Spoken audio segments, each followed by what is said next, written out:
Okay, let's look at some of the ideas for narrative point of view. We just looked at expository writing, and that is where we use first person or third person objective to present facts. In narrative writing, the game changes significantly. And so for this course, for this exercise, we're going to look at a few different ways to approach the narrative story essay that you are creating. First, you have to decide who's telling this story. Is this a story that's told by someone from the outside that can see everything, that knows everything, that knows what people are thinking, feeling, and doing? Or is this told from a more intimate perspective from the character in the story? So let's look at both of those two options.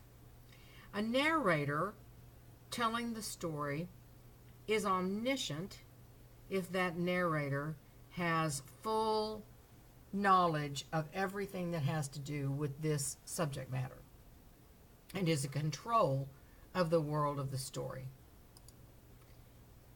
In effect, the narrator is a character in the story because that is the perspective that is explaining everything that happened. So for our purposes, for this little tutorial, let's use this picture. We can see there's a lot of action going on in this picture. Good news. In other news, there aren't a lot of people at this event. Now, the narrator decides what part of this the reader needs to see. If the reader doesn't have access to this photo, the reader needs to be told what to see in descriptive words. So to describe everything would take pages and pages and pages, so we pick and choose what we want the reader to know.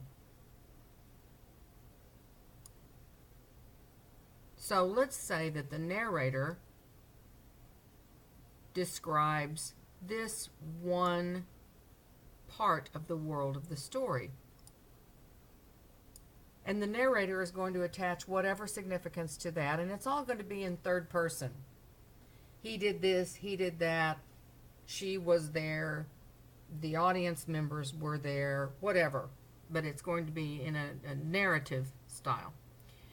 Okay, so the reader is only going to see this section. Now, let's say that for fun, if we're writing a murder mystery or something, we have decided that the narrator is not going to necessarily tell the truth. That is called an unreliable narrator, and those are kind of fun to work with. Let's say that the narrator who is telling the story of this image wants the reader to feel very differently about the events taking place here than you would see if you saw the whole story. So in this instance, the unreliable narrator writes the following. Josh showed up to the rodeo that day with his head low. He'd been abandoned by any fans who once thought he was terrific. The stands were basically empty, and his ability to throw a lasso had been diminished by years of self-abuse. Nobody cared about Josh anymore, and he knew it by the size of the crowd. Okay, so the narrator isn't giving the whole story, but is rather giving a slant or bias, as we've studied in this course, about what the reader needs to see. You see that? I know you do because you're brilliant. So that's an unreliable narrator. It's a little sophisticated, and you might want to play with that. You might not want to play with that. You might want to stick to an omniscient narrator that sees everything, that explains everything. Now, the first-person narrator means that it's going to be written in I, me, my, and that means that the character in the story is going to describe events and feelings and everything from that first-person point of view. So when we go back to our picture, it would be this character, I named him Josh just for fun, this character telling the story from his point of view. It could be this character telling the story from his point of view. It could be this little girl right here telling the story from her point of view.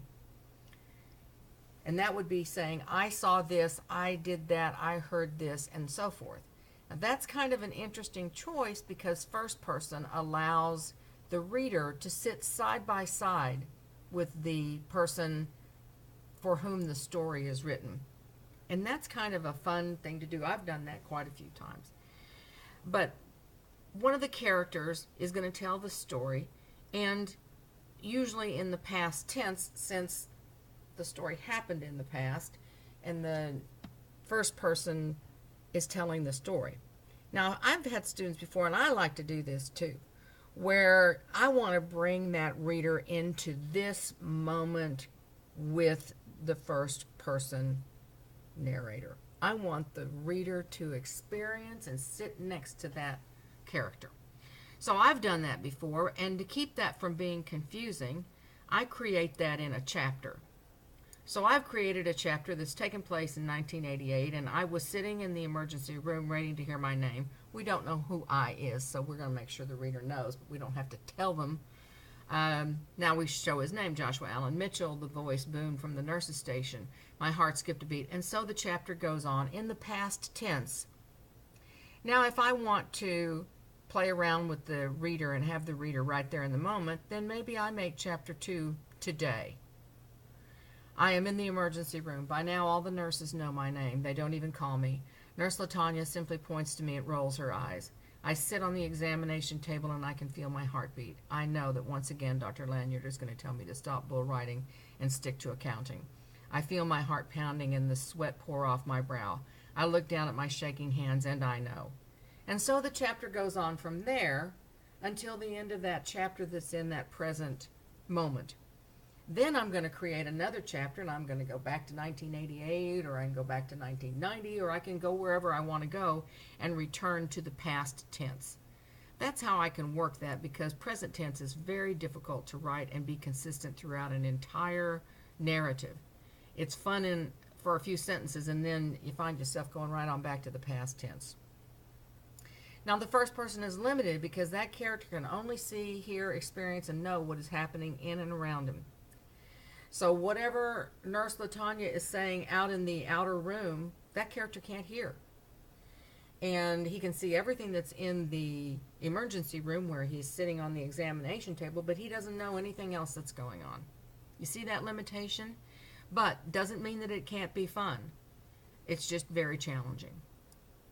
So those are your options for this essay, and you can stick with those later on, and I hope that you will. When you take a creative writing course, you can maybe play around with some of these options. But for this course, for this final exam essay, let's keep it to one of those choices.